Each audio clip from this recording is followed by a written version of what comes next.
Hello and good evening. Welcome to Drucker Forum TV. My name's Esther Clark and I am here with Christian Bason. Welcome, Christian. Thank you. So nice to see you. You too. I did happen to catch your session earlier today on regenerative cities. That was fantastic. Great, thank you. So Christian, I'll introduce you to the audience and to the viewers, is the founder of Transition Collective. He's also the former CEO of the Danish Design Center, which sounds extremely interesting, which we may talk a little bit about. But we're actually here today to talk about Christian's new book called Expand. You see it here on the table in front of us. It's available for purchase here at the Drucker Forum. Christian, you've also written, I think, 7 other books on innovation? About that, yeah. Design, leadership, all those good things? Yes. Amazing. So this Expand, Stretching the Future by Demand. Where did you get that title? So my co-author Jens Martin and I both come, you could say, from the design field. And we sat down and had a chat and discussed where's this field heading, or where should it go? Where should the field of design, innovation move? And we began to use words like expanding, stretching, opening, talking about the future, talked about sustainability, what kind of world do we want, and what's the role of not just designers, but of managers, of leaders, of innovators in order to change the world in a positive way. And so the right mix of words, expand, stretching the future by design, sort of became the right title. Yeah, it's a catchy title, I must say. Thank you. It also is, the words that you just used are really, really apt for the theme of this the forum this year. It's about creative resilience and just resilience, that whole idea of stretching and creating for the future. Yes. So it's really interesting that tie-in. I want to delve into the book a little bit more because some audience members might have read it, or some may be interested in reading it very soon. I know that you define innovation. You talk about 6 expansions, and they're kind of in different chapters. Now, we don't have enough time today for you to go into full detail on all of those, but could you just tell me a little bit about the logic that you go through, like time, proximity, life, et cetera, those 6? What's behind that? The logic basically is that, we know how to innovate, we know how to design great products and services, we know how to create demand for great design, but what are we thinking about when we innovate? Right. What's the thinking going into what we do and the choices that we make? And I suppose our starting point was that we're not thinking that much. We're just doing, we're just making, and we're selling, and we're innovating and growing. And we've gotten used to that. But what about long term? What's going to be the impact of our products, our services, our businesses in the long term? Who do we design for? Do we remember to design for both genders? Do we design for at-risk communities? Do we design not just for humans, but for other living things? Which brings us to life. Life is changing. It's becoming digital as well as physical. It's becoming virtual. Life is also not just human life. It's also other life forms, nature, planet, and so on. We talked about value. With what intent do we innovate? Do we intend just to make a profit, or do we intend also to create impact in terms of social or environmental or climate impacts? We talk about dimensions, which is the scale. At what scale do we innovate? Right. So, and scale can be many things, right? It can be, we actually say dimensions can both be physical and virtual. It can be how AI and human might work together, machine and human, but it might also be geographic scale, physical scale, and so on. And then finally, we have a chapter that's not so sexy, but it's called sectors. Okay. But sectors, I think, is actually pretty interesting because it's about how do we collaborate, and how do we see the world not as silos of private and public and civic sectors, but how do we see the world as a network, as ecosystems, and how do we begin to think about change in shifting from one value-creating system to another one. Yeah. No, really interesting stuff. I love that sector and the connection piece, which ties nicely into innovation. I wrote down a quote here from your book that I thought was really interesting. It's the American industrial designer Charles Eames, who was once asked the boundaries of design. This is really cool. What are the boundaries of problems, he replied. Yes. Yeah? So can you just elaborate a little bit on that? So in a way back to our conversation as authors when we started writing the book, that we see problems are shifting. The context in which we run business, run governments, run cities is really changing. Right. And so problems, the boundaries of problems are shifting. And as Charles Eames, the designer, famous American designer, said already back in the 1970s in this famous interview, when the boundaries of problems shift, the way we think about innovation and design must shift too. The boundaries of design must shift. And so what we're really doing with the book is taking him seriously in the sense of saying, how do we expand the boundaries of design? Right. So there's an interesting statement in the book where you talk about the era of design thinking is behind us, and you talk about multi-dimensional thinking. Yes. That's really interesting. You wouldn't say that design thinking is dead. No. We have worked over, both of us as authors, and I have personally worked for more than 20 years with design thinking since its very, very early days. And it's in many ways been incredibly successful. It's brought a human-centered approach into innovation in business. Yeah. It's, in that sense, humanized innovation. It's also helped us see that technology should serve innovation and people, not the other way around. It's given us methods, process, and it's also brought design and designers into the core of business, of strategy, of transformation, even in government.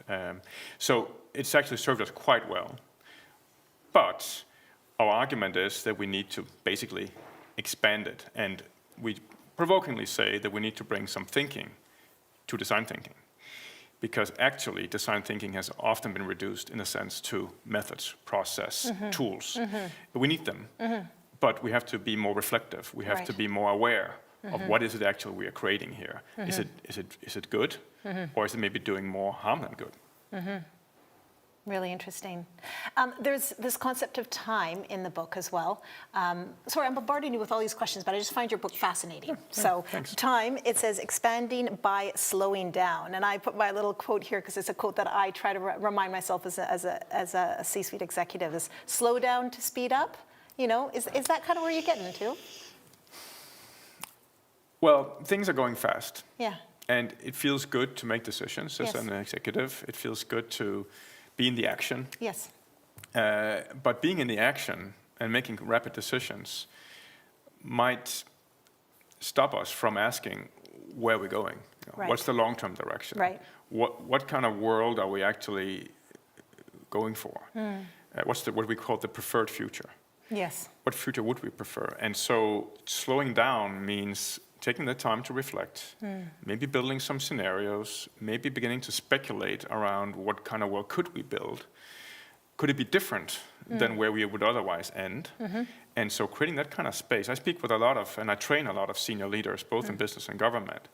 And when you ask them, on which time horizon are you planning, are you strategizing? They would say 1, 3, or 5 years. Right. Very few of them would say 10, 20, or 30 years. Right. Then I ask them, is it important to strategize or plan or create policy for the next generation? And many of them would say, actually it is. And then I say, why don't you? And they say, we don't have the time. We don't have the time. Right. And so then I say, who else should be doing it? If you're not strategizing or planning for the long term, who in your organization should then be doing it? And then they get very quiet and they say, actually, we should be doing it. Is there a role for AI in all of this? Well, in the book, we reflect on AI. And of course, this is written before the most recent explosion in the interest in AI. But we definitely address it in different ways. I think maybe there are 2 points that we're making about technology and AI. One, humans should drive history, not the other way around. Right. So the idea that AI is coming and hitting us as a wave, and it's, you know, we better ride the wave or we better just get with it. We reject that notion of technological determinacy, and we say, actually, we should take the control. We decide how we design AI, what it should do, what it should not do. That's our role. That's one point. The other point is that we write in the book about how, at least up until recently, we know a computer can beat a human in chess and in Go and basically outsmart us. Turns out that a human working together with an AI can beat an AI in chess. So the combination of human and machine intelligence is very, very powerful. Yeah. And that is probably the future of creativity, Right. of innovation, that we Right. collaborate with the machines in new ways. Right. And the session that you chaired just recently, we were talking about cities and regenerative cities, and there was a panelist there that was talking about the circular economy and the work that they're doing in the city of Vienna. Yes. How does this book tie in the whole circular economy? Right.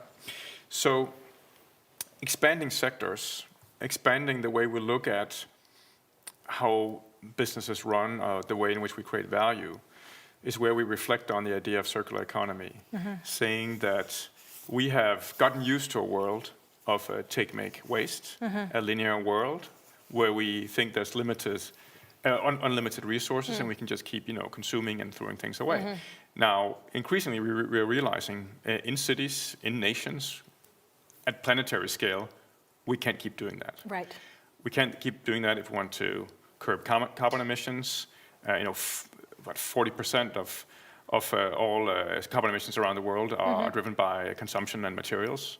We also know that in design, about 80% of the carbon footprint of a product are decided in the design phase, when we decide on a product, right? Wow, powerful. That's where we shape the products. Yes. So if we want to create products or services that are good for climate and can go into a circular model where we reuse things and upcycle them, then it actually rests with designers and the people that designers work with, whether it's managers, C-suite, partners, suppliers, and so on. So it's incredibly key to design.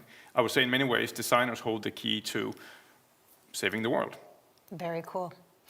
We're talking about the future of cities and that kind of thing. And at this forum, we have participants coming from around the world of the Drucker Challenge. So we have the younger generation, the young voices here. What would you tell them in terms of what you found out in this book, but maybe just more generally, how you got into this field?